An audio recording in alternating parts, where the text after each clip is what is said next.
Ito po yung water inlet ng spring. Running water siya mga kababayan.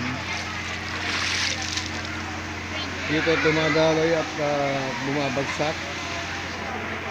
Kaya kahit umihi kayo o dumumi, tubig galing sa bundok. Malinaw ang tubig.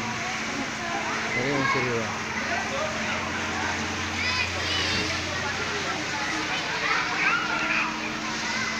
Hi Joshua, with Isabel and Ate Marge.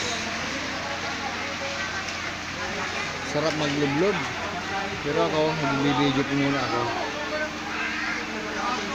Ayan po yung Iriga Mount po. Alam na kung anong mount ito, basta ito sa parte ng Iriga.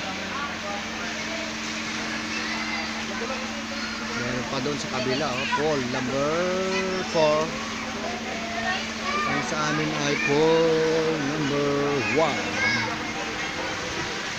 Ang aming cottage ay cottage number 5. Alright.